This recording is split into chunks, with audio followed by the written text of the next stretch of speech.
Thank you for visiting ChristopherMedia.net. It's time to turn your bathroom into your personal sanctuary with Lowe's. Right now, save big on stylish fixtures and more storage, like a white shaker-style vanity cabinet with vanity top and mirror, now just $199. Or a dark gray vanity cabinet with white cultured marble top for just $299. Don't just do it yourself. Do it for yourself.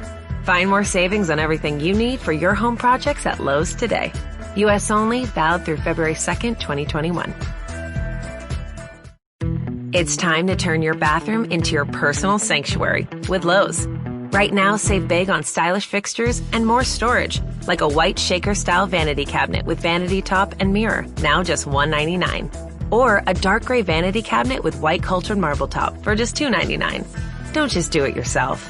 Do it for yourself. Find more savings on everything you need for your home projects at Lowe's today.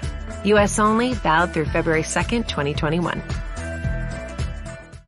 Thank you for visiting ChristopherMedia.net. Welcome to Sporgy, the show that gives you half-ass sports fans giving their half-ass opinions. And now, here are your hosts. Welcome to Sporgy number 126. I'm Chris. And I'm Rich. And the Iceman is dealing with ice, so he will not be with us today. And not because he's being deported either. No, oh yeah, that's true. Forget about that. He's dealing with literal ice. Yeah, he's in Kansas, and it's been an ice storm in the middle of the country for like the last 2 days, and he's dealing with his job, so he'll be back next week. Not trying to get him fired over doing a podcast. Come on now. So, yeah, there was a football game a few days ago. Apparently a very boring one, according to everybody I talked to. Are we allowed to say the name after it happens? I think as long as we're not trying to cash in on the or profit off the name, we can say it. Oh, okay.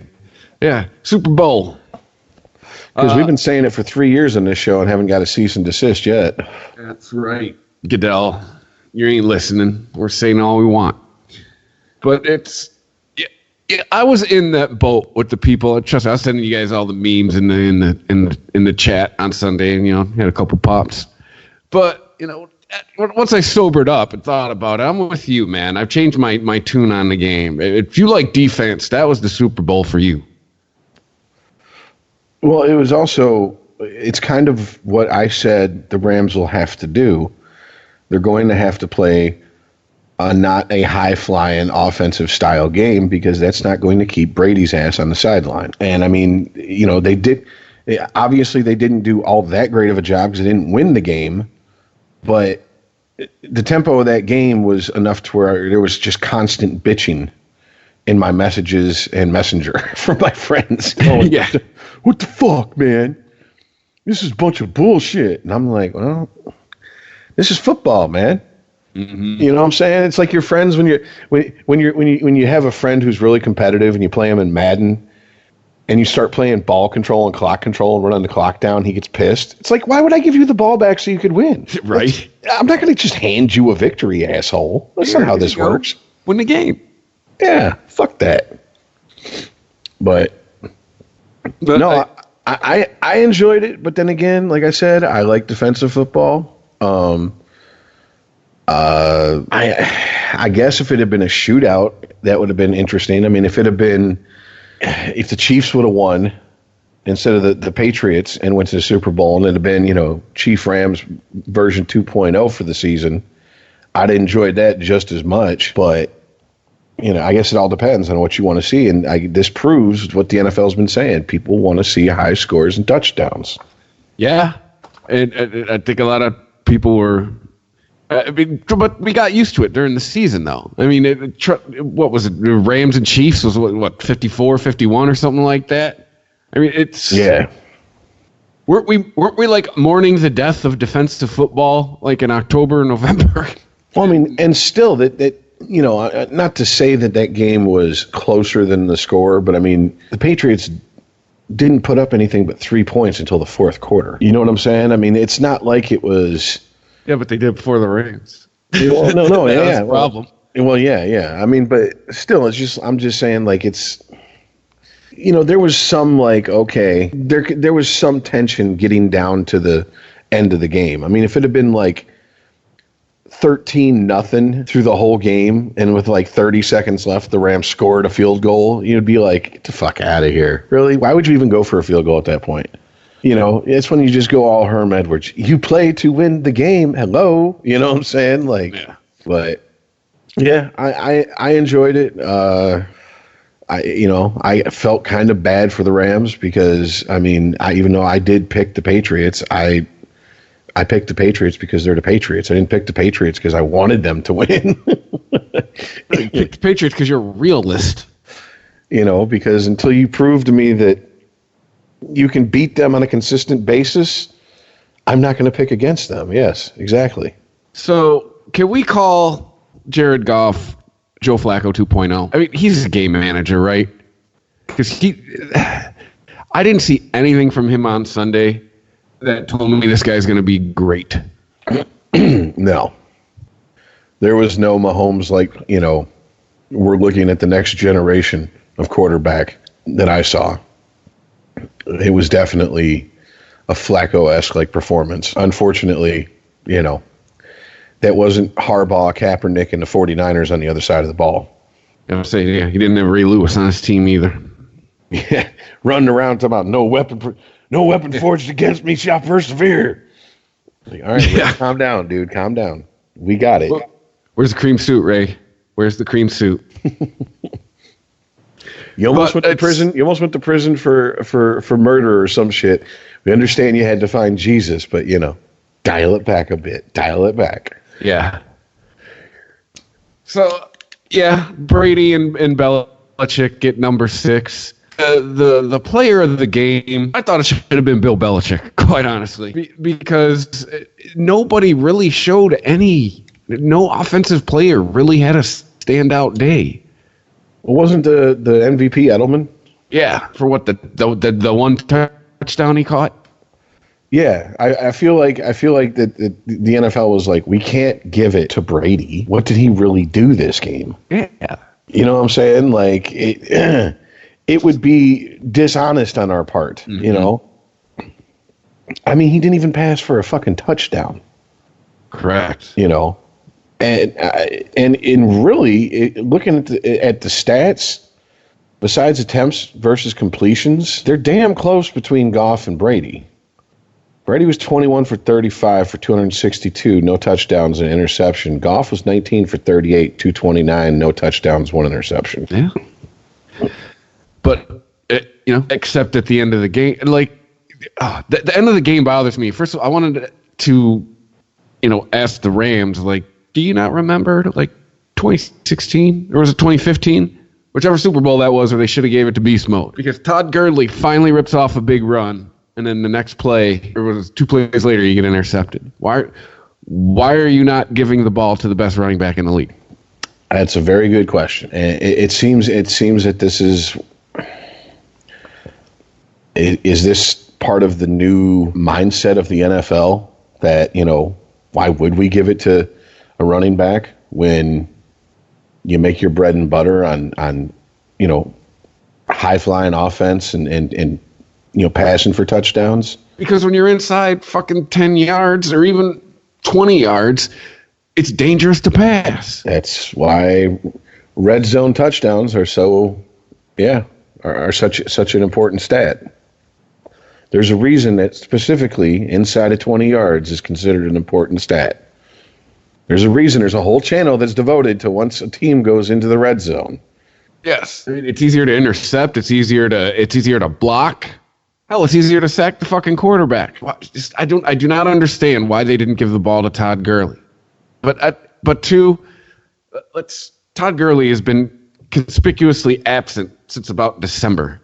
I'm wondering if he's injured. Because, I mean, until like about maybe even Christmas time and a little bit before, Todd Gurley was money. Well, and it seems he's just kind of just pulled, you know, the Homer Simpson. We've all seen the meme where he goes back into the bush. This is kind of what Gurley's done. Well, there has to be a reason they brought in C.J. Anderson. Mm-hmm. And it's got to be more than just we felt Gurley needed backup this late in the season, just for no good reason that we're going to give you. You know what I'm saying? Like I'm not buying that. So I think you're right. He's probably nursing some sort of an injury, and he had 2 knee injuries in college. He's already had 1 in the NFL. So, I mean, it's not like it would be out of the realm of possibility that Gurley was injured, especially in the knee area. And the NFL isn't like, the NHL or, MLB, where you can just give a vague upper lower body injury and that's it. I think it's against the rules. I think if there's a player who's not going to dress, you have to declare what injury he has. I think so. And I know you can't, what? Well, didn't they change it? Didn't it used to be like it had to be 24 hours before game time? They had to announce if they were going to sit a guy. Now they can do it right up until game time. Something like that. Yeah, sounds familiar. Because I got burned with Gronk on that a few times this season. Oh yeah, it's true. Yeah. 4 a.m, Sunday morning, and I'm like, okay, well, it says he's playing. And then I start him, and then, I wake up and, nope, sorry. No, he's not. And it's like, God damn it, motherfucker. But. He probably should have been more of a candidate for player of the game. He had that huge catch. He didn't have as many yards as Edelman, but he had a better average. Mm-hmm. No receiver got into the end zone, so you can't base it on who scored the go-ahead touchdown, because it's not a receiver. I honestly feel like the first person they're going to look to for an MVP is the winning quarterback. The second person they're going to look to is the receiver with the best stats for the game, and unless it's like Dexter Jackson having a career day like he did against Rich Gannon and the Raiders, there's no way a fucking defensive player is getting MVP in the Super Bowl anymore. I think those days are pretty much gone, Yeah. And is it wrong that I was kind of like, what did Sue really bring to the table this game? He didn't. Exactly. And I'm like, good? You know what I'm saying? That may have been most of the reason I was picking the Pats, is I hate that motherfucker. He definitely earned the hate and discontent that gets rained down upon his head here in Detroit. Yeah. With letting his sister, flap her fucking gums on Twitter and the bullshit on people. The bullshit he pulled, and then after he goes to Miami, after he leaves Miami, he comes out in an interview and goes, "Oh, I would have stayed in Detroit, but they didn't make me an offer matching Miami." Oh, bullshit. Detroit could have rolled the Brinks truck up. They could have gave him 51% controlling stock interest in Ford, and he wasn't going to stay. He didn't want to be here. That was from the fucking get-go. And I can't blame him for that, but, dude, I don't know. I guess it's he'd rather be a small fish in a big pond than, king shit in a tiny pond. Because if Iceman was here, Iceman would sing his praises when he was in that fucking Honolulu blue and silver. He would defend every dirty play he did. He'd defend everything his fucking sister said, because that's what he did when he was here. The minute he left, he was like, fuck that traitor. And I was like, well, there you go. It's all relative, isn't it? As long as he's wearing your team's jersey, you'll put up with a lot of bullshit, won't you? Mm-hmm. And it's not like this is the first time. Chris Chelios was worshipped in Chicago to the point where they asked him on an interview, a nationally televised interview, what team would you not play for? And he said Detroit Red Wings. And when he came to Detroit, Chicago turned on his ass big time. Every time he touched the puck when he played in Chicago, they booed his ass, kind of like they did with Fedorov when he left Detroit.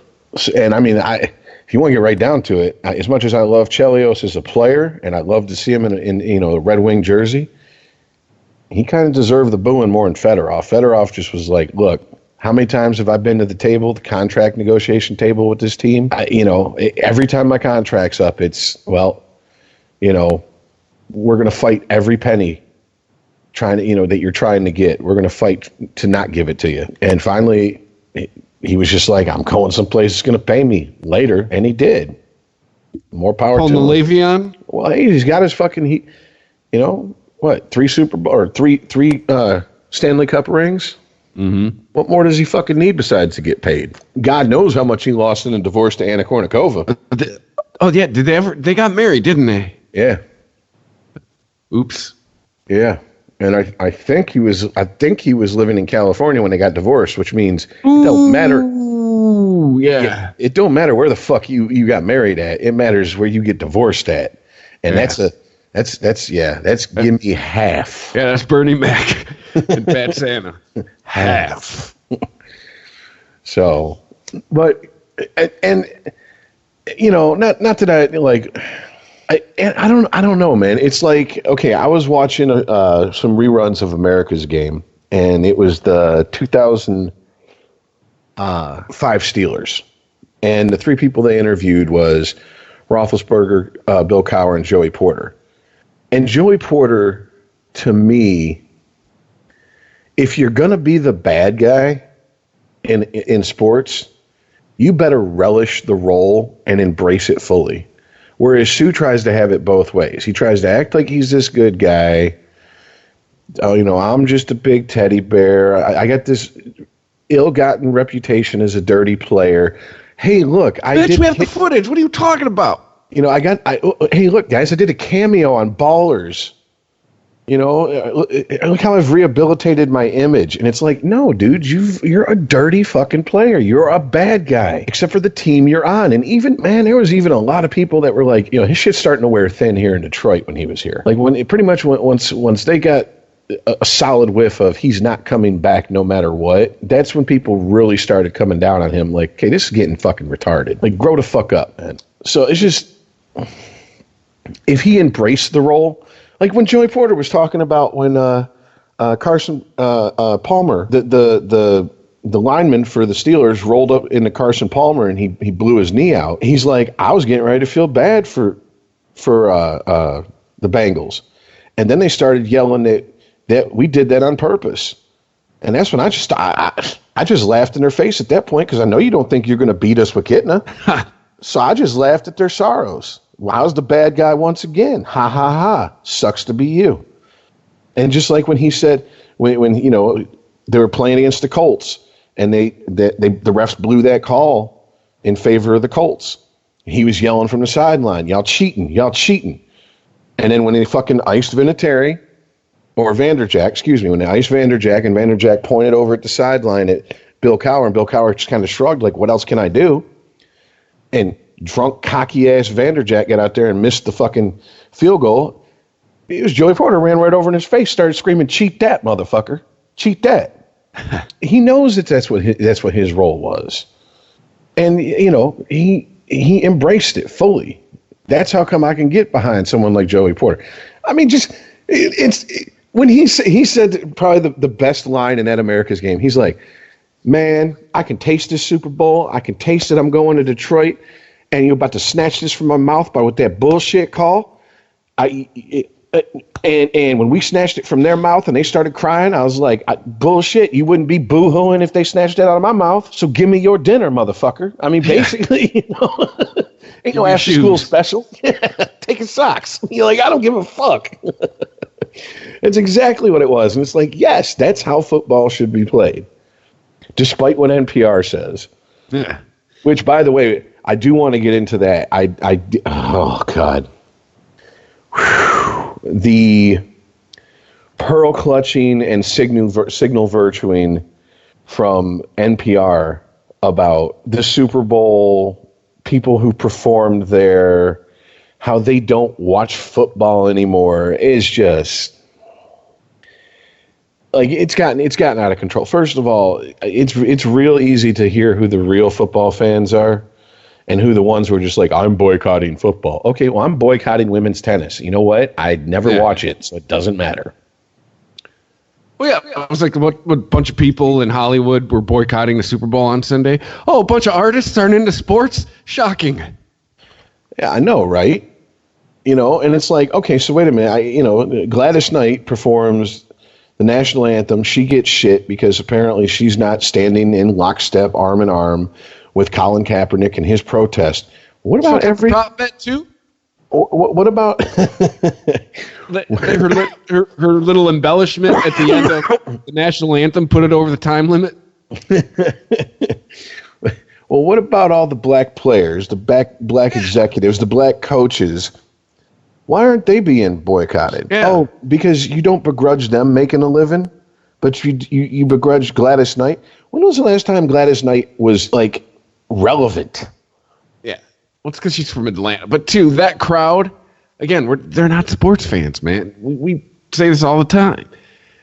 That crowd only gave shit to their peers. You know what I'm saying? The other performers. They don't give a fuck about the players. They don't give a fuck about the game because they don't watch it. Yes, they're the types that like, and that's another thing. There's a show here on the local NPR station called Detroit Today, and the host, you can tell the host is actually a football fan. He had his two producers on, and one guy is like, he admitted he's a fair weather fan. He's like, even before I started boycotting the NFL, if I went over to someone's house and it was on, I really wouldn't pay attention, but, whatever. I'd kind of follow the Lions until they broke my heart, 6 games into the season, like they always do. And then his other producer was this chick who was just like, nope, don't watch football, no, I'm boycotting it. And it was so self-smug. I bet you had to flip her fucking cushion when she got up. She was so satisfied with herself. Live looking on her crotch looks like Niagara Falls. That's how wet she got, telling everybody how much she hates football. Really, person who isn't in the demographic of football, tell me how you hate football. Yeah, exactly. And it's just like, shut the fuck up, And then I could have said Mandy was boycotting football. Let's just fucking watch it. You know what I'm saying? Like, she gives no fucks. You can't say you're boycotting something if you don't care about it. Well, then the fake outrage of going after Maroon 5 for doing the halftime show, yet hardly any of that outrage was directed at Big Boy, formerly of Outkast. I wonder why that is. Right? Do we even need to say it, folks? Or are we to the point where we can't tell the truth anymore because it's racist? Let's be honest here. Let's just stop all the bullshit. All right. You know what I think was the most ridiculous thing to come out of the halftime show? Everything we were talking about sounds ridiculous. You ready to get more ridiculous? Maybe you've heard about it, maybe you haven't. The people on Twitter, which again, we know we're shining a light on just a handful of assholes, but whatever. 1 in 3 people watch this thing on Sunday. It's kind of a big deal. The people that were, when Adam Levine took his shirt off, and how come Adam Levine gets to show his nipple, but Janet Jackson can't? I was like, wow, we are at a new level of retarded. Oh, I said a bad word. I don't care. Like, do I have to give you basic anatomy in a physics in a civics class on why women cannot walk around with their shirts off and men can? Well, let me just tell you this. My cousin's wife, so my cousin by marriage, all right, was messaging back and forth with me because I think she watches football more intently than my actual blood cousin does. But she was not complaining whatsoever about his shirt being off at halftime. Exactly. Okay? All right? He did what he knew he needed to do to get the little bored housewives all moist and excited. And that's exactly what the fuck he did. And would you expect anything else from Adam Levine? If you know anything about the guy, he didn't come up hard. He was raised in by a rich family in like the 1% of California that people who live in California can afford to live in. That's how come he's a pretty boy and he had everything handed to him. Jesus Christ. He tried to be a grunge artist until fucking they were like, get a haircut, shave, wear something besides flannel, and start writing songs that women want to dance to, and you'll have a career. And ta-da, he's got a fucking career now. Even though he looked like he should be singing for a Pantera cover band when he took his shirt off. I was like, really? That's a little much with tattoos, dude. You're Adam Levine. You're really pushing it now. Yeah. Like, dude, you're that guy who was like, this love has begun. Stop it, dude. You know what I'm saying? I expect.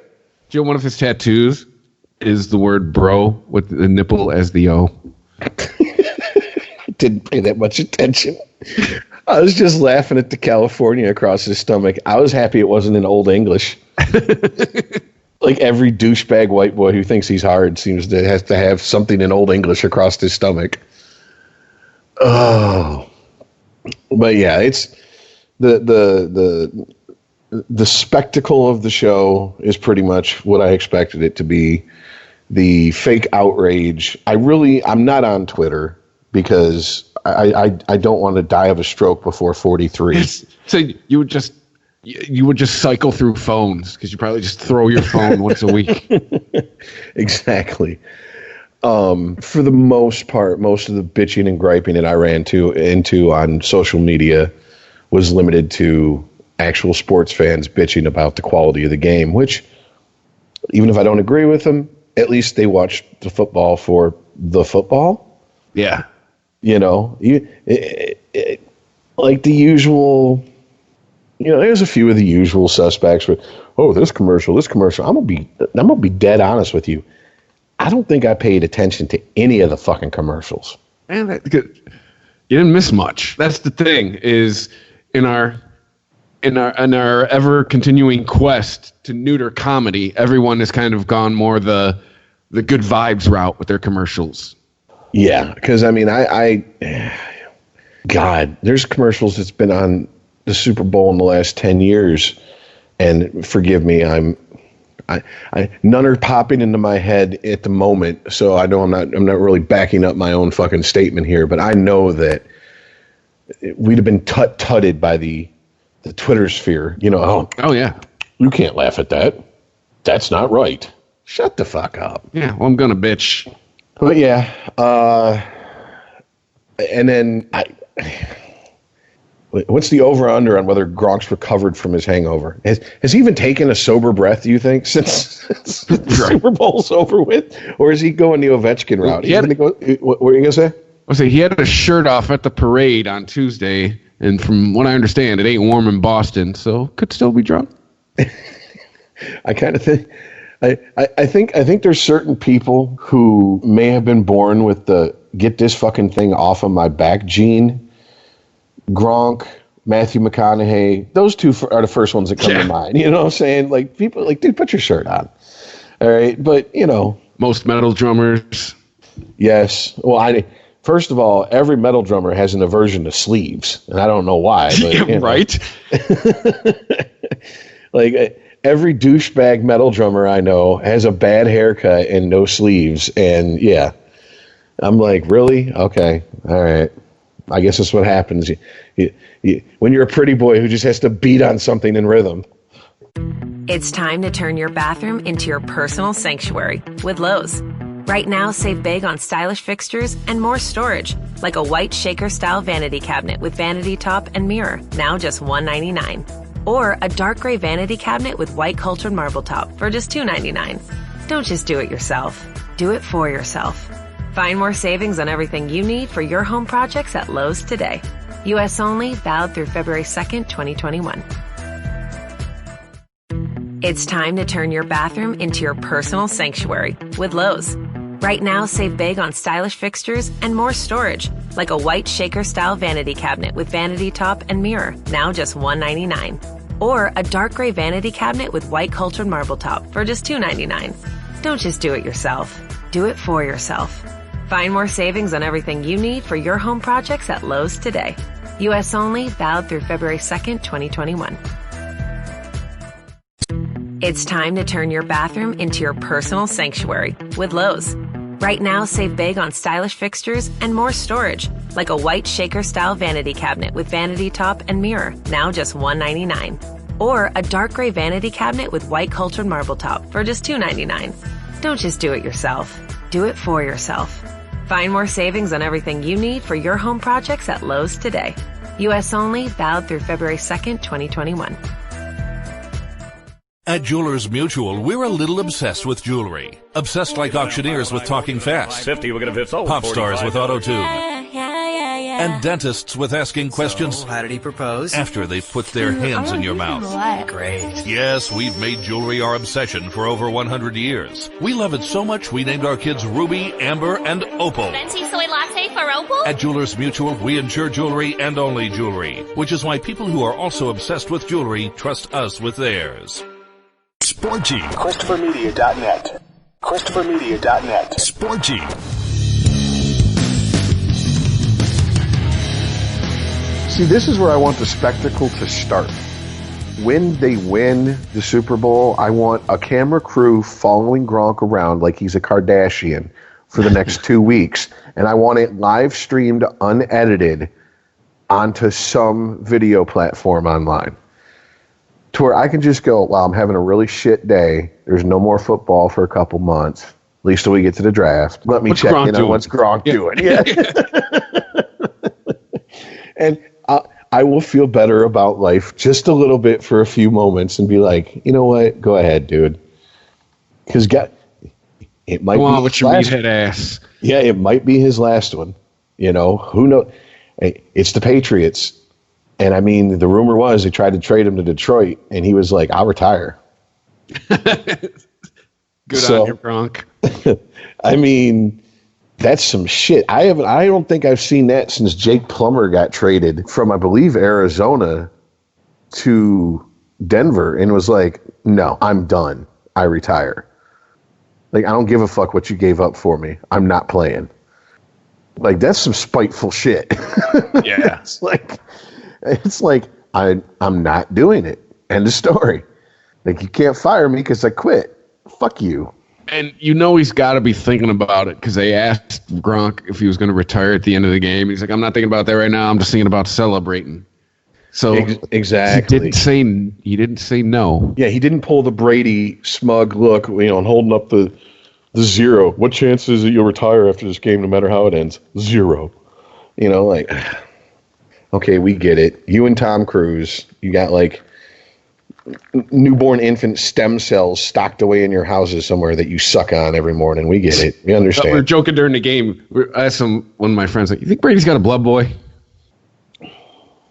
I think he just does what they did with Christopher Reeve with the stem cells. He just grabs a newborn baby, cracks its head open like a Coke can, and just drinks the stem cells straight from the spine.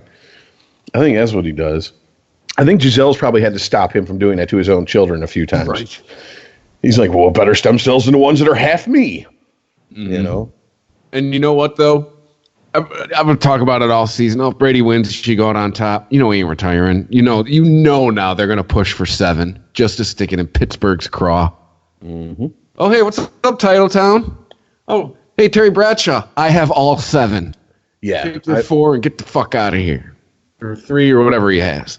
I mean, look, at this point, you know, I heard a lot of this over the last few days. It's not Brady. It's the system. And it's not even really the system. It's Belichick. You know, that's the greatest football mind we'll probably ever see in our lifetime. Whatever it is, so fucking be it. The man's got the hardware. The man's got the stats. The man's got the longevity. What more do you want from him? You know, if at this point you're not even in, you won't even consider him in the conversation for one of the best 2 quarterbacks in the history of the game, you're just drinking hate. Yeah. Pure hate. Because I've heard a lot in the last few days of like, oh no, Joe Montana is the greatest. He's 4-0 in Super Bowls. Okay. How many Hall of Famers did Joe Montana play with versus Tom Brady? Right now, he's got what? Gronk? Randy Moss. Oh, yeah, Gronk. Yeah, take Randy Moss and Gronk out of there. Who's going to the Hall of Fame that Brady's played with? And maybe Teddy Bruschi. Well, I mean, let's just keep it on the offensive side of the ball, and let's be honest here. Gronk's the only one who's really, like, had a career in New England.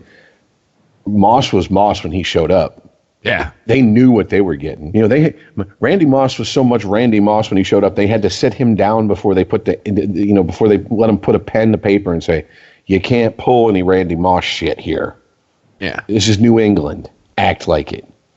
Mm-hmm. You know, and he was there for 2 years, 3 years. That's it. How long did you went right from Jerry Rice to didn't Joe Montana play with Terrell Owens? I think we've done this deep dive. Let me check real quick.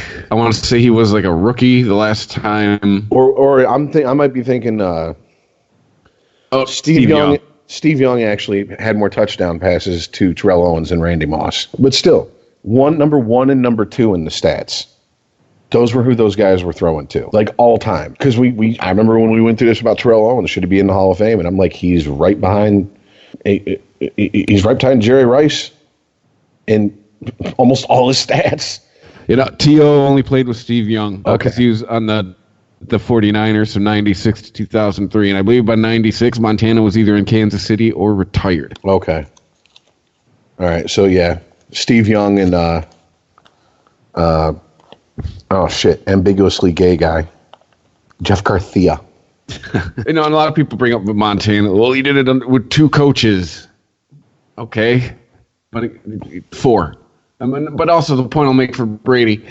Brady's been to 13 AFC championship games. Yeah. Let's think about that, kids. Since when they start winning, 2001, over the last 18 years, the Patriots have only not been to the AFC championship game 5 times.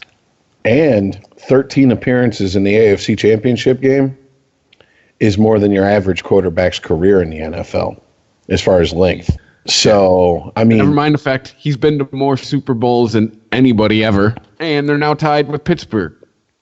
And he's won all 6 of his. Pittsburgh was over, 30 years they won all theirs? I'm not saying Joe Montana sucks, but I'm just saying, he's not the GOAT. Well, I think a lot of it is, if you grew up with Joe Montana and you were, maybe 5 to 10 years younger than him and you idolized him, you're going to say Joe Montana. The difference is I never idolized Tom Brady. I just didn't. Yeah, I used to hate him. Yeah. I could sit here and give you, 5-6 years ago, I could sit here and rattle off reasons for the next half hour why fuck Tom Brady. But the reality of the situation is I can only do that through, wearing a certain pair of glasses that's colored in hate. You know what I'm saying? Because after title number 4, you start going, all right, maybe this guy is good. Hey, these guys ain't so fucking bad. It's like Major League. Yeah, exactly. Well, yeah, and I got to say this. Of course, I mean, and we blow Belichick on this show quite a bit against our better judgment and will at times. He used to be blown. But I mean, anytime, oh, fuck. Jesus, dude. I swear to God, I haven't smoked anything. By the way, Belichick on my top 5 list of people people whose voice do not match their look. The way he looks, you expect his voice to be low, grumpy, growls at you. You hear him talk, he sounds like a regular dude. Sounds like your dad at the barbecue. Yeah. Phil Jackson. Okay, Phil Jackson had arguably the greatest player of his, of any generation playing under him. And then went right to a situation where he had, arguably the greatest player of that generation, plus the powerhouse that was Shaq come into town. And I just don't hear Phil Jackson getting look who played for him. But it seems like the people who hate Brady and hate Belichick, people who hate Brady will point to Belichick and say it's Belichick's not Brady. And vice versa if they hate Belichick but they don't mind Brady. And at a certain point, look, something that was said earlier this week on one of the local sports talk stations that I agree with is, and I think I said this a few months ago when we were talking about stats versus, to me, stats are for when your career is over with. That's when if I was a player, I would, the only stat I care about why I'm playing is how many W's I have and how many championships I have. All the rest of the shit, all your metrics and all this, and that's nice when I'm done playing. But right now, all I care about is, am I winning that next game? Am I winning that next championship? And if the answer is yes, everything else will fall into place. Yeah. You think Drew Brees gives a fuck about his stats? No, he's like, God damn it, I only have 1. Yeah, yeah.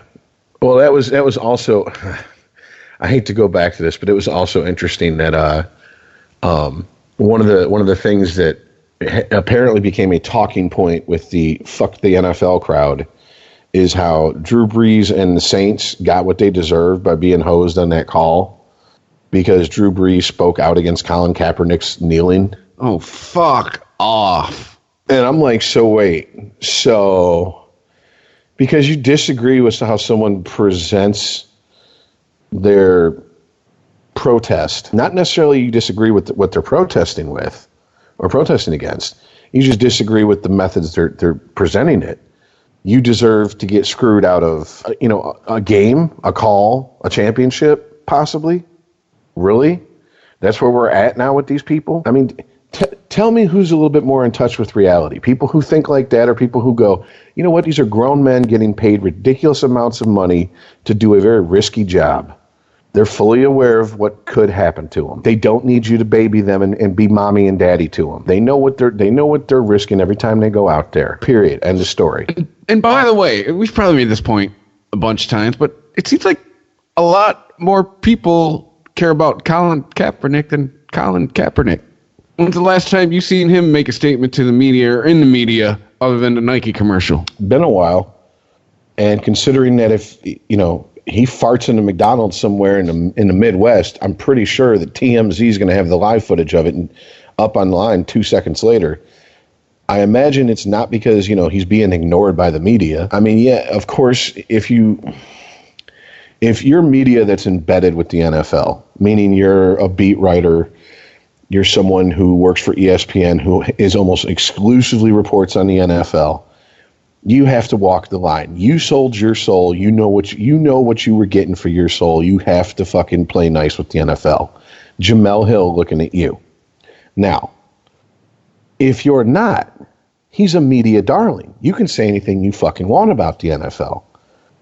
I mean, I've heard people on sports talk stations, people on NPR, people calling in, compare the NFL from everything to from modern day slavery to sharecropping, to like indentured servitude. And, we basically forced them out there like we did the gladiators at threat of, we won't kill them. We'll just take their ability to make a living away from them if they don't go play the game.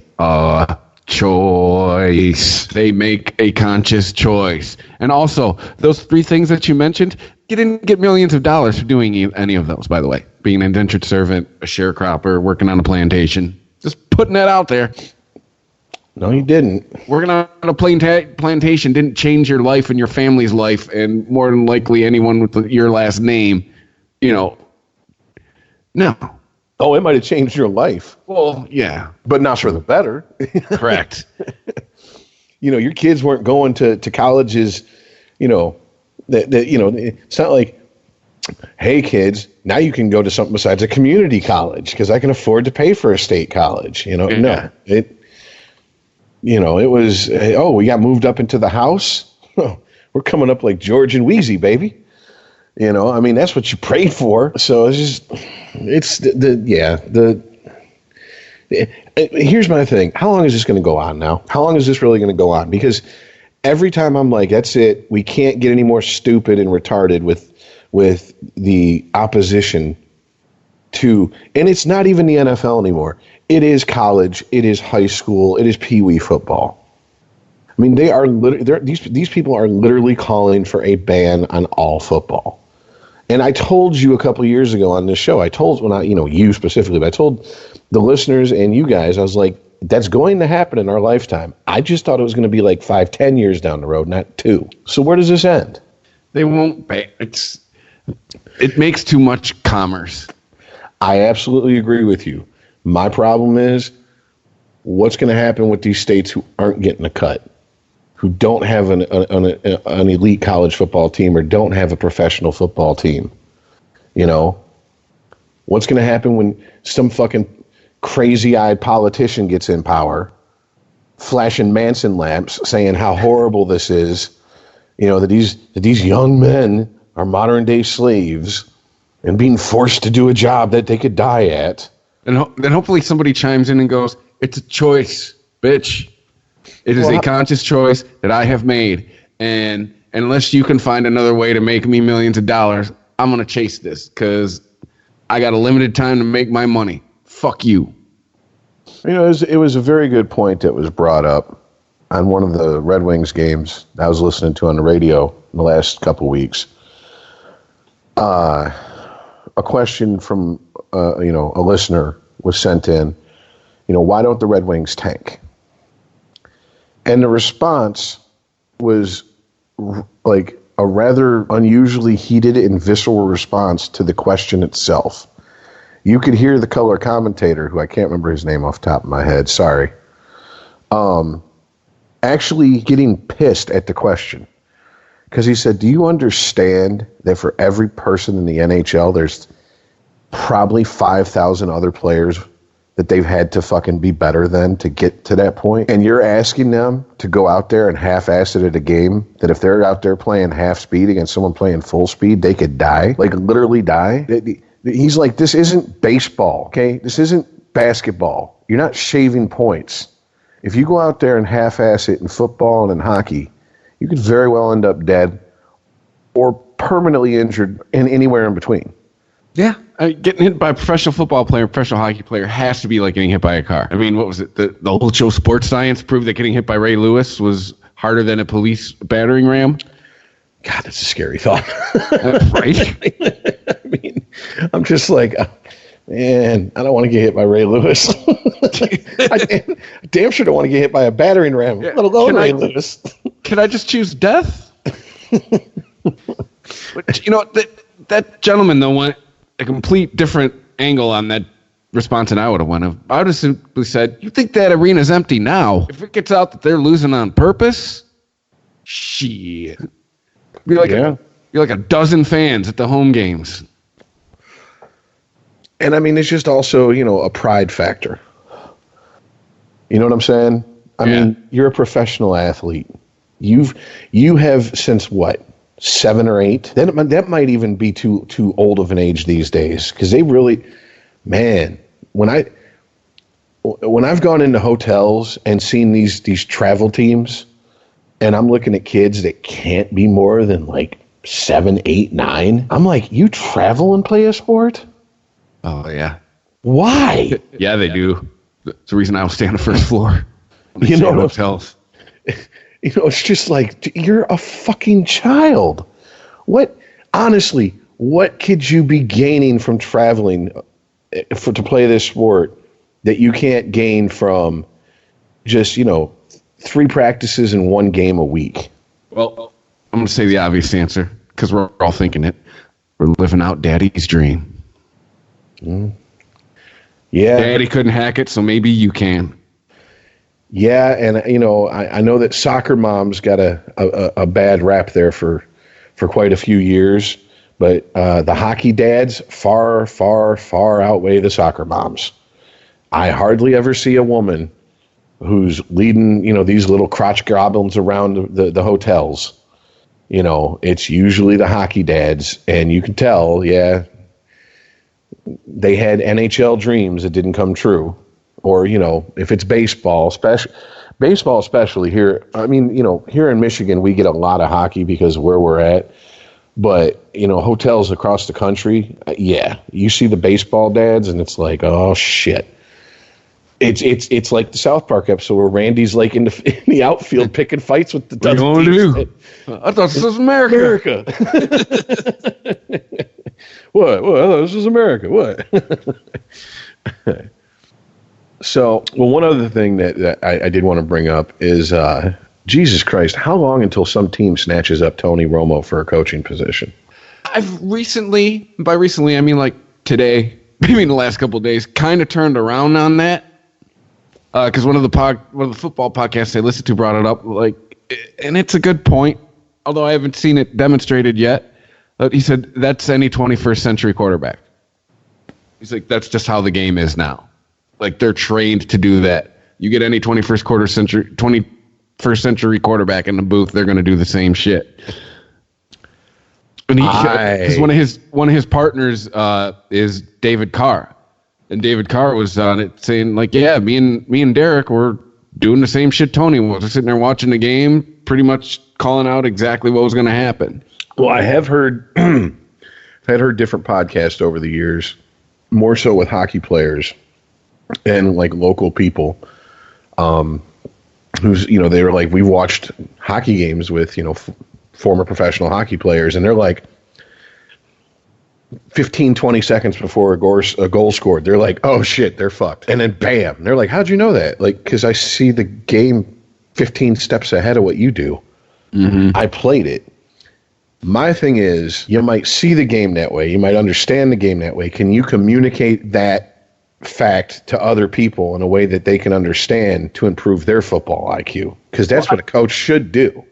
Well, I think what we might be conflating here, too, is Tony Romo's football IQ kind of running into, he seems to have a talent for broadcasting or public speaking. You know what I'm saying? Like, he seemed like, put it this way, there's a big difference between Tony Romo's first season in the booth and Jason Witten's first season in the booth. Like, yeah. You could tell he was uncomfortable. You could tell Witten was uncomfortable. But Romo just took to that shit like right away. And didn't he steal Jay Cutler's job? Didn't Romo get the gig after Cutler went and played? Wasn't Cutler supposed to have that gig? But instead he went and played for the Dolphins, so Romo got it. Because Cutler was supposed to be, he signed on to be a color guy with somebody, and instead, went and did his, I don't know what the fuck that was with the Dolphins last year. That was his, what do you call it? Kaepernick's got the, just do it. I got the just fuck it. I'm just here for the check. Yeah, that was probably more like, I can make this much doing TV, or I can play football again and make more. Make $10 million. And if you've seen his wife, she's definitely used to living a certain lifestyle. Mm-hmm. And that lifestyle. Kids and shit. Yeah. Kids got to eat. Yeah, that lifestyle. Cutlets. That lifestyle does not mean that. He's going to be. He's going to be welcome in when he comes home. Like, hey, I made $250,000 this year, and she's like, "That's it? Okay, that's for the kids' preschool. Now what?" Let's see. We heard like, I spend that on clothes, bitch. I wouldn't be surprised she spends it on makeup. I've heard horror stories about Jennifer Aniston spending $30,000 a month on makeup. There's a reason she looks that good. Yes, genetics figure into it. You can tell she hasn't had a lot of work because she doesn't have that fucked up, weird looking face that people tend to get when they. Well, I was to say her neck also looks normal. She doesn't have that crazy tight neck that looks like all the veins are gonna fucking come busting out of it. But I mean, you drop $30,000 a month on beauty care products, I can look like Jennifer Aniston. At least my skin will glow as much as hers. Body wise, I'm gonna look like Roseanne Barr with Jennifer Aniston's head. So, but no, I mean, I see what you're saying, and I also understand that a lot of there's a lot of blowback against Tony Romo because he was getting so much love, and there's a lot of people that are just like, fuck him. He's a fucking 500 quarterback. You wouldn't know who he was if he wasn't on America's team, didn't stick his dick in Jessica Simpson. It's like, okay, all right, those are all valid fucking complaints, but there has to be relevant to the current situation where he's pretty damn good at his job. Yeah, and being able to communicate, very well and hold people's attention while teaching them something, there's value in that. I mean, if there wasn't, we wouldn't, think back of most of your teachers, especially like coaches and shit. I had a lot of coaches, a lot of teachers that just were up there like they could not give a fuck less. They did not care. Whatever, shut up. Stuff it in your fucking maw, puke it out on a test, and get the fuck out my classroom. I'm just biding my time for summer vacation. I had a lot of coaches who were out there like, unless you just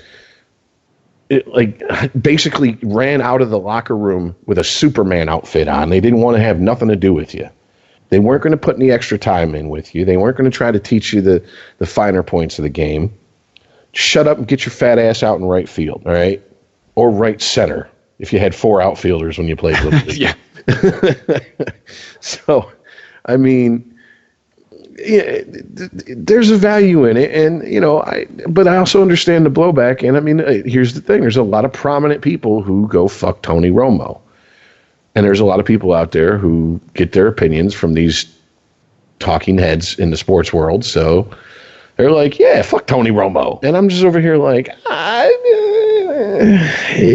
they probably got a valid point. That's a 21st century quarterback. But I'm going to tell you what, you put Joey Harrington in the situation Tony Romo's in, I don't think he's going to be quite as eloquent and compelling to watch. Yeah. You know, that's one of the things that I remember a couple girlfriends I dated over the years. They loved watching Madden because Madden not only broke down the game, but he actually explained the game in a way that they could understand without knowing the ins and outs of football. You know, you get him on the, Telestrator, and he starts drawing, and hey, you're over here, and there's some big, strong men, and there's mud flying everywhere, and he hits the 8-hole, and people are like, did he just say he hits him in the A-hole? What? No, he's an 8-hole, dummy. You know? So, I mean, but it worked. And, you know, Madden was, you know, he's as successful of a coach as Mike Ditka. He just doesn't have the you know, oh, you're a tough guy, huh? Why don't you come down here and say it to my face bullshit that Ditka always did. He's a little bit more of like the ambiguously drunk uncle at the Thanksgiving party, but not the creepy one. It's time to turn your bathroom into your personal sanctuary with Lowe's. Right now, save big on stylish fixtures and more storage, like a white shaker-style vanity cabinet with vanity top and mirror, now just $199. Or a dark gray vanity cabinet with white cultured marble top for just $299. Don't just do it yourself. Do it for yourself. Find more savings on everything you need for your home projects at Lowe's today. U.S. only, valid through February 2nd, 2021.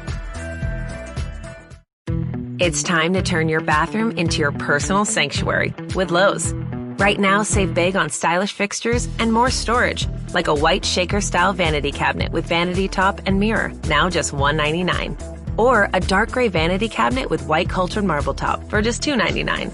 Don't just do it yourself. Do it for yourself. Find more savings on everything you need for your home projects at Lowe's today. U.S. only, valid through February 2nd, 2021. It's time to turn your bathroom into your personal sanctuary with Lowe's. Right now, save big on stylish fixtures and more storage, like a white shaker-style vanity cabinet with vanity top and mirror, now just $199. Or a dark gray vanity cabinet with white cultured marble top for just $299. Don't just do it yourself. Do it for yourself. Find more savings on everything you need for your home projects at Lowe's today. U.S. only, valid through February 2nd, 2021. It's time to turn your bathroom into your personal sanctuary with Lowe's. Right now, save big on stylish fixtures and more storage, like a white shaker-style vanity cabinet with vanity top and mirror, now just $199. Or a dark gray vanity cabinet with white cultured marble top for just $299. Don't just do it yourself. Do it for yourself. Find more savings on everything you need for your home projects at Lowe's today. U.S. only, valid through February 2nd, 2021. Sporgy. ChristopherMedia.net. ChristopherMedia.net. Sporgy.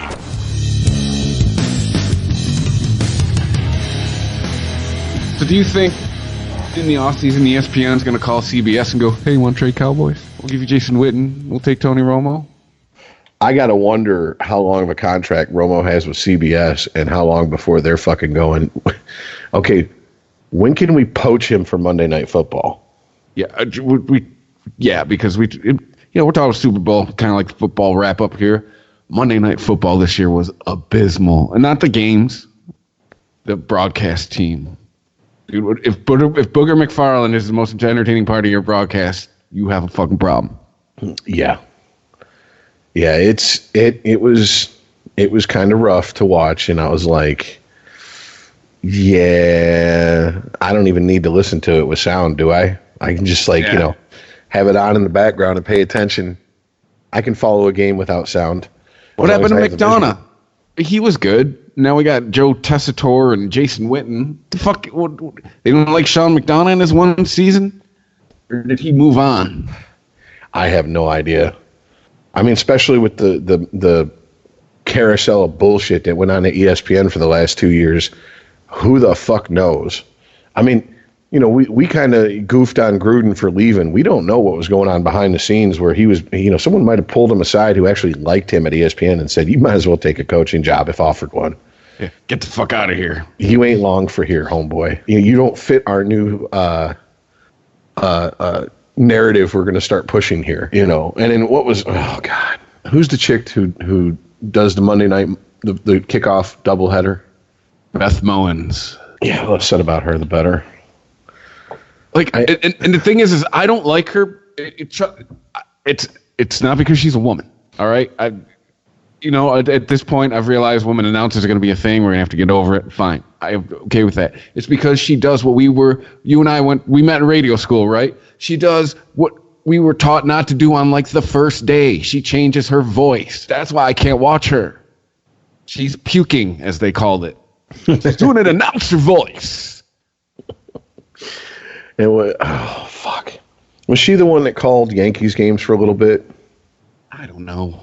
Because going back and listening to some of the Opie and Anthony classic episodes they have on YouTube, they just sat. I can't remember who it was, but she's like, oh my God. Oh my, Roger Clemens is a New York Yankee. Oh my God. And it's just like, oh, Jesus, that is so bad. How could anyone in that organization think that was good? Like, I just don't get it. If that was a guy doing that, we would have savaged him. He would have been universally shunned to the point where his ass would be back talking about boom goes the dynamite for some fucking, you know, bullshit fucking Oakland University team or some shit. He'd be calling some college football team or college basketball team in the middle of nowhere. No way he'd have had a career. But, you know, no, I can't say that. She was excited. You know, she got caught up in a moment. You know who she reminded me of? Appalachian State announcers when they beat Michigan. All they did was scream. That's all they did for literally like 30 seconds. Just, oh. What is it telling you? They're getting murdered in the booth? Dylan Klebold walked in with a fucking AK? What are you screaming about? You have no idea what the fuck's going on if you're just listening to that game. None whatsoever. And rightfully so. They were like, this is why you're announcers for Appalachian State. Yeah. This is why we don't put you on the Michigan games or the Ohio State games or Notre Dame games. Because you suck. She does, Beth Mowins does women's college sports and football. So, yeah, she was not the Yankees announcer. Okay, I wanted to say something like Pam Oliver maybe, but No, she's a reporter. Okay, all right. Well, whatever. And see, I'm with you on this. Like, I don't care. There's a lot of fucking announcers that are guys that suck. Yeah. Especially if oh, God. If you're a fan of a smaller market team or a team who's not up in the top echelon of the NFL, when you go to watch those games, the announcers they got for your team suck. I'm surprised Spielman still does Lions games. I'm surprised they haven't moved him up to some other fucking, like, well, I mean, who do you play for? The Bills and the Lions, right? Yeah. So it's not much of a choice, but I mean, I'm surprised they haven't bumped him up to, like, send him out to LA. So, you know what I'm saying? Send him somewhere that's like mid-level. That's not this like bullshit bottom of the barrel, because it's bad. I mean, it's just bad. That's when you'd rather listen to the radio announcers. Mm-hmm. You know, you got issues. But yeah, I don't know. So, real quick here, do we want to get into the way too early talk about the draft?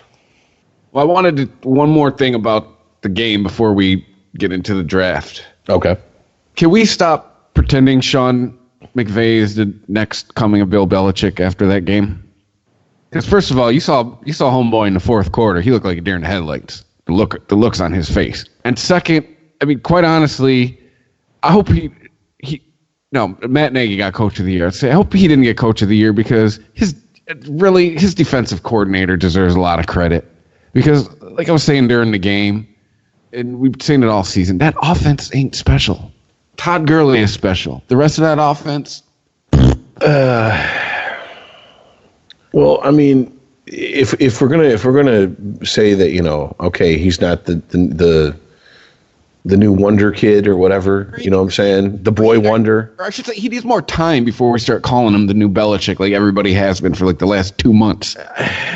If he'd have won this Super Bowl, I think the Gruden comparisons would start to roll in. Mm-hmm. And I would see it a little bit more because what's Gruden done since that Super Bowl? Not a fucking thing. And that's just a fact. He hasn't even won a playoff game since that Super Bowl. How many winning seasons did he? He had 7 more seasons after that, 7 or 6, I can't remember, in Tampa. And I think most of those were 500 or losing seasons. You saw how he did with Oakland. I mean, maybe those comparisons would have started rolling in.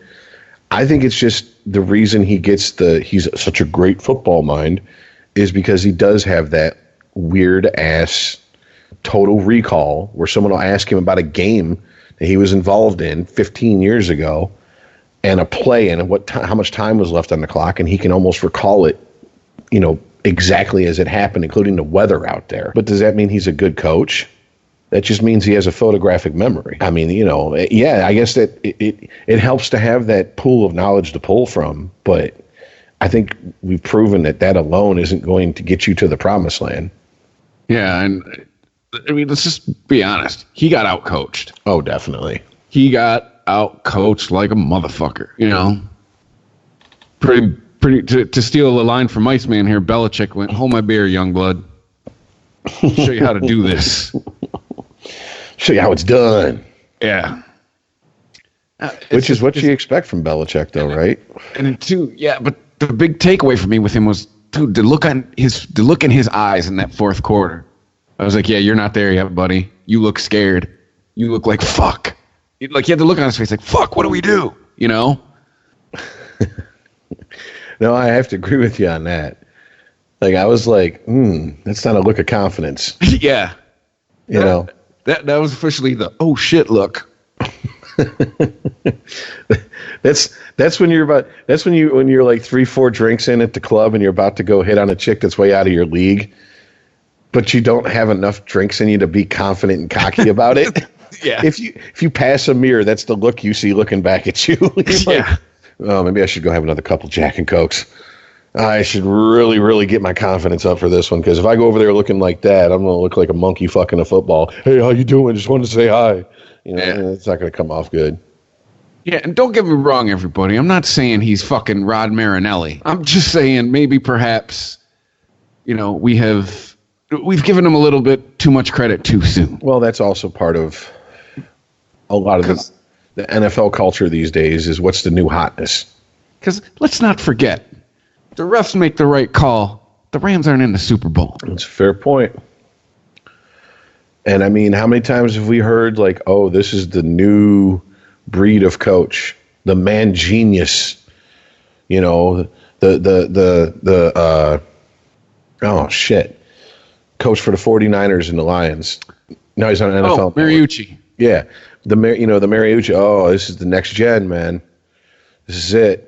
This is the new Parcells. This is the new whoever, you know. And okay, they have a year or two, and then they flare out. Where's Man Genius? He ain't around no more. It's only been, 10? Well, no, it's been like 11 years since because he was on the last episode of The Sopranos, I believe, when they were hyping him up, you know.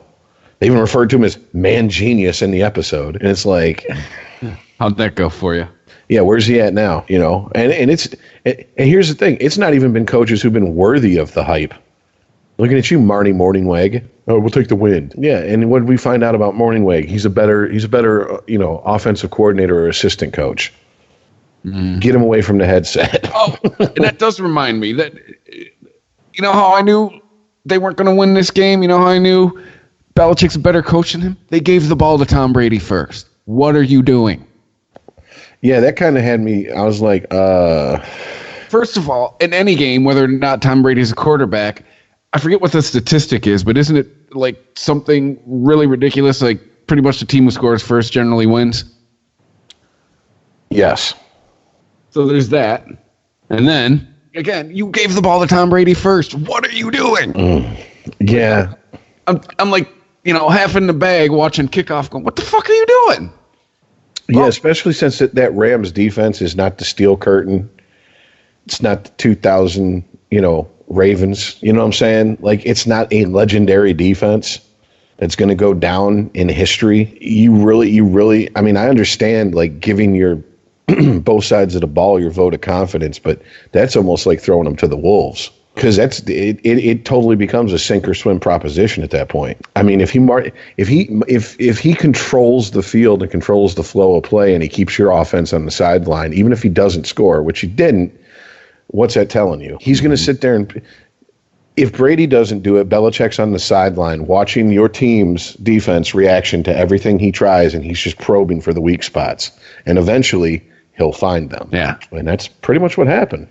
It's too. I remember when I was in Kansas City hearing people talk about the Chiefs, like, oh, is Belichick sitting there? He's probably sitting there going, what's Andy Reid going to do? And I'm like, no, he's not. Belichick's just watching film. Belichick will learn everything he needs to know about your coaching style by watching your players. Yeah, watching and your plays. I am absolutely convinced at this point that the quote I heard about Belichick is probably the most accurate quote I've ever heard about the man. That man truly, once that clock hits 000, he does not give a fuck about that game anymore. He is all about the next game. Yep. And here's the thing. Like, well, if he doesn't learn from his past mistakes against people, that's the point. He's going to go back and study that film, and he's going to look for weak spots he might have missed, and then he's going to exploit them. Even when they win, he's still going to do that. Exactly. What was the infamous quote? Was it year before last when they won? Yeah. And they said, so what are you going to do? He goes, we're going to enjoy. He goes, I'm going to enjoy the rest of tonight. I mean, he's on the podium saying this. I'm going to enjoy the rest of tonight, and then I'm going to start worrying about week 1 next season. Mm-hmm. And I don't think that was just him, blowing smoke. I think that's truly what that motherfucker does. Yeah, and there was another one where he's like, it was like, yeah, same thing. They'd won a Super Bowl, and they asked him, and I remember it was something along the lines of like, well, as far as I'm concerned, we're 2 days behind. I'm preparing for next season. Yeah, that was another one, yeah. So, I mean, what's that tell you? That's a taskmaster right there. He's probably watching film right now, figuring out why didn't we win 35-3? How did they score 3? You know what I'm saying? That's what he's probably doing right now. He does strike me as that type of coach. And the fact that I heard Brady the week before the Super Bowl say in a soundbite from a longer interview that was cut down that, he's like, I don't like people telling me I'm good, I'm great. I'd rather people tell me I suck. Give me a reason to go out there and prove you wrong. That's that chip on their shoulder that Belichick has instilled just as much as the so-called Patriots way in that team since he's been there. Because if you think back to almost every single Super Bowl run they had, no matter how big or how small, something came out and he was like, they're disrespecting us. Do you believe this? There's only one way to shut them up. Go out there and win the whole fucking thing. Yeah, well, the last time they won, it was the season that Brady got suspended 4 games for Deflategate. Mm-hmm. And then, they didn't have any adversity last year. They lose. This year, I mean, what? We were part of this. Everyone was, Brady's lost it. The Patriots are broken. Something's wrong in New England. This isn't the team they once were. Well, guess what? Yeah, they are. It gives them that they seem to be a team that needs adversity. And I think it's safe to say the Patriots are now amongst certain other teams I've seen, at least in my lifetime, that I can speak from personal experience watching. Like, the late 90s Yankees, the 90s Red Wings, Avalanche, Devils. If they get into the playoffs, no matter how they get in there, they got a shot. Yep. That's it. No team is going to be happy to draw them, no matter what round it is. It's just not going to happen, So, I mean, it kind of sucks because, Bill Maher said he's like, he goes, I don't even know how much I really care about this Super Bowl. I just want the Patriots to lose. And I feel like a lot of people had that attitude. But it's like, is it because we hate the Patriots, or is it because this is the backlash to success that we do in this country? It's a backlash to success. It's the same thing. It's Adam Carolla's talked about it. Drew and Mike have talked about it. It is as recent as when we were little, Rich. You saw people that were successful. You were told, work hard. You can become like that person one day. Now we hate on them. You know what I'm saying? Like the tide has turned towards success. I mean, look no further than Twitter. That's all Twitter does. Yeah, I mean, but it is easy to hate on him because Belichick is so aloof. Brady's such a, almost, it's like, dude, you were born under a good sign. You've had a charmed life.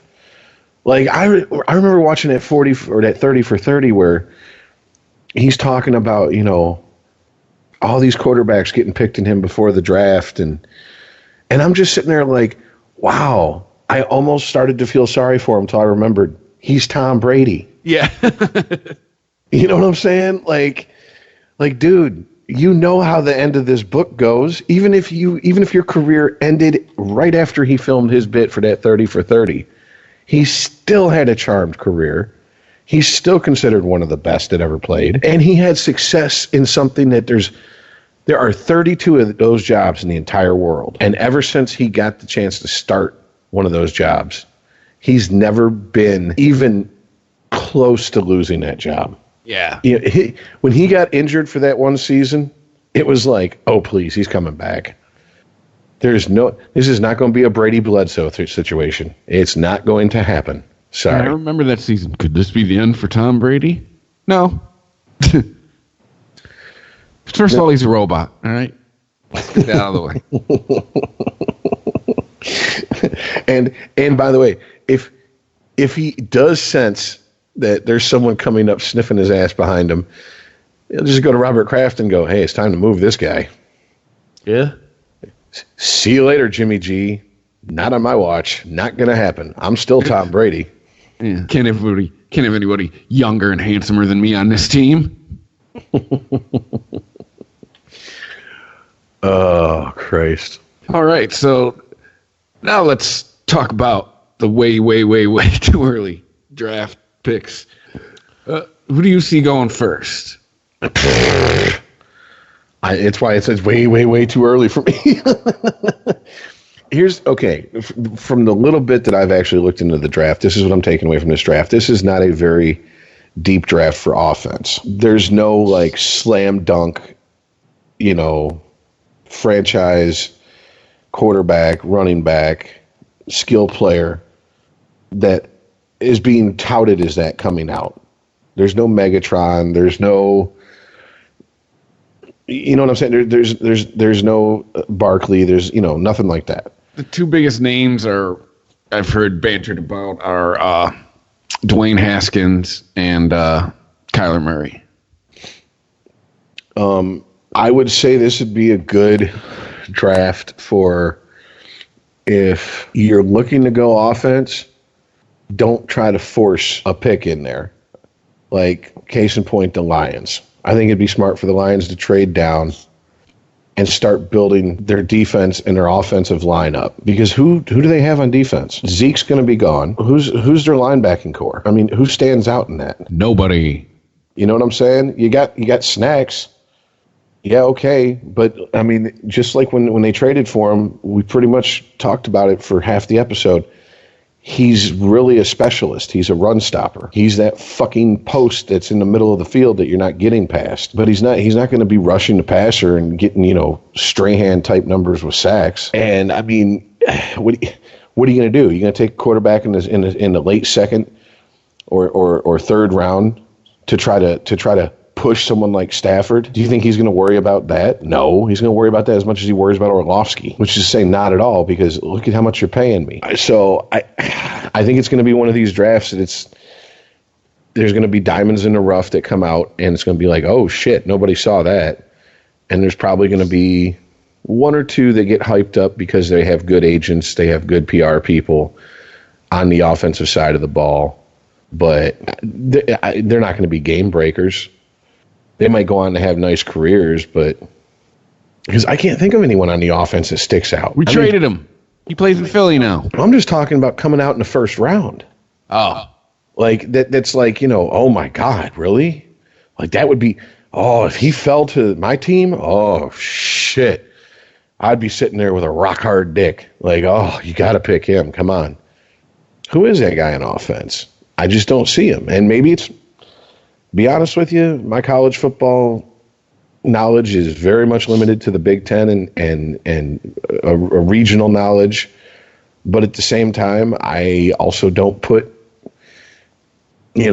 15 hours, 20 hours a week into watching, the shit up to the draft to know every nuance about the players. So, I mean, I just know what I'm looking at, and I'm like, it doesn't look like a very offensive heavy draft.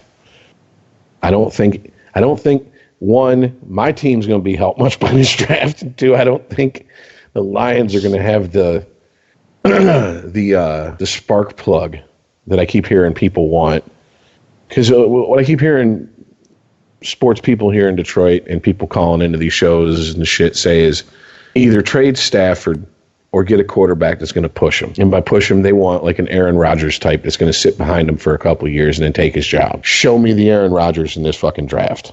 Exactly. Yeah, exactly. I don't see it. So, Detroit, it will be, the draft day is always Detroit's Super Bowl Sunday. And now it's a whole weekend because, God forbid, you can only do first round one day, second round next day, or is it first and then next day is second and third and the rest of the rounds. But yeah, that'll be like, hope springs eternal. And, this is going to be our year until that first preseason game. Yeah. And then, our barometer on this show is, okay, how much over 500 is ICE going to pick them to go? Because if it's 14-2, like I told my one buddy, I was like, yes, one of my co-hosts picked the Lions to go 14-2 last year, and he laughed his ass off. He goes, "Are you serious?" I'm like, he'll defend that 14-2 to this day. He's dying on that hill. He'll tell you, look at the matchups they had, look at the injuries that they had in their division. Division was theirs for the taking. They fucked it up and blah, blah, blah. I won't say this when he can hear me. He was kind of right. That season, I can't. 14-2, insane. I'd have picked a couple more losses, but he was kind of right about that season. Well, and isn't that the season that they pretty much had the division locked up and then blew it last game? Yes. Because it's one where I kept telling you where I was looking at the last month. I was like, we're going to fucking lose. We're not going to, Green Bay's going to win the division. And sure as shit, they did. Yeah. With that season. Well, yeah, I don't know. I almost look forward to his picks. Like when should we ask for his picks for next season? Like, should we do it? Should we do it pre or post draft? Post draft. Post draft, we'll actually cut him some slack. Yeah, because if we ask him pre draft, he's gonna fucking throw a shit fit and go, well, now that I've seen how their draft was, it's like, okay, all right. Well, I mean, but here's other questions. Patricia going to be, head coach of the Lions at the end of next season? How much of a rope do the Lions give him?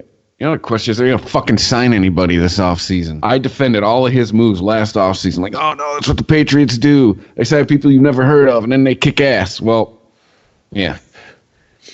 It didn't work. I'll stick by what I said a few weeks ago. And if you're from the Detroit area, or even possibly the New York area, because I guess he does a podcast now, so you might have actually heard him. Mike Valeni, he's like the sports guy here in Detroit at the moment. He actually sold me on this. He said if the Lions want to be taken seriously, they have to go after one of these marquee running backs that are going to enter free agency. Yep. Because that does not happen in today's NFL. It just does not. Then they need to completely plug their offensive line and their defense via the draft and hope hope that Patricia can, through sheer willpower, mold this team into what he wants, which is a team that can stop you on defense and control the clock with the running game, because that's the offensive coordinator they got. That's what he's a very run-heavy offensive coordinator. It's no secret Patricia's a defensive guy. He has said multiple times since he got hired he wants to win that way. He wants to get the defense to get the other team's offense off the field and control the clock. And if you really look at it, what did New England do in this Super Bowl? Control the clock. There you go. What they fucking do. You know, it's not a sexy way to win, but you know what? I'm sure Lions fans will take a fucking 13-3 victory over anybody in the Super Bowl and won't bitch about how boring of a game it was. Yeah. There'll be riots in the streets of Detroit like it's 1984 all over again. 1984 and 1967 all rolled into one. Pretty much. You know, minus the whole racism thing. Well, I don't know. We got legal weed, so the celebration might be a little bit more low-key. It's true. I mean, when I was downtown in 2002 for the Wings, like, people were openly smoking weed, walking past cops. One very brave asshole offered his joint to a police officer, and the cop just laughed and told him to move on. You know, he's like, "Get the fuck out of here. What's wrong with you? Hit this officer." You know, and that was, 8 years before it was legal for medical. So, I mean, you know, it might be a little bit more chill. You know what I'm saying? Like, but it is football, and football fans tend to get riled up. Looking at you, Bills Mafia, the Black Philly. Hole in Oakland, Philly. You forgot you punched a horse last year. The whole city of Philly. Yeah. Surprised that statue of Rocky's still standing after that Super Bowl win. Surprised they didn't pull that down and carry that off on its shoulders like it's Rudy or something. We won a Super Bowl. Why are we carrying a statue of Rocky around? He's not even a real person. I don't know, but we won a Super Bowl. Yeah. Get the fist. Get the spirit of Detroit. Stick the fist up the spirit of Detroit's ass. Yeah. You know, just. Oh, Christ. All right. So is there anything else on the sports docket that caught your eye this week, or has it been like talk about all the trade deadlines for the NBA and the NHL are happening, and people are moving teams? We can talk about all that next week. Okay, yeah, because I know the Pistons did make some trades. What, today, or was it yesterday? Yes. And I was like, yep, a bunch of players I don't know, don't care about, but that's more Iceman's territory. Really, and the only reason it's Iceman's territory is so he can start talking about basketball, so he can eventually say how much the Lakers with LeBron suck. Yes, that's the only reason he'll talk basketball, is just to get to that point. You know, so next week we'll have to feign interest while he talks about the Daytona 500. Should I even try to give that a shot? I don't even know, man. Dude, I told you, even the friends I have that watch NASCAR, they watch the first half hour and the last half hour. The rest of the time, they got shit to do. It's Sunday. Yeah, and the people who will sit and watch a whole race, their surround sound is hooked up and cranked to the max. And they're just like, you're at the track. Yeah, they're just like, listen to that. That's awesome. And I'm like, wow. So I get to listen to cars high-pitched whine going around corners and go deaf for 3 hours. Great. Wonderful. Appreciate that. I can just stick my head near a fucking jet engine. And I pretty much accomplished the same thing. Go to a Man-O-War concert and put my head up against a speaker. Yeah. But all right, that to look forward to next week. Yeah, good times. Yes, Ice didn't get to tell us how much he thought the Super Bowl sucked. I'm sure he'll manage to squeeze that in sometime next week. Oh, absolutely.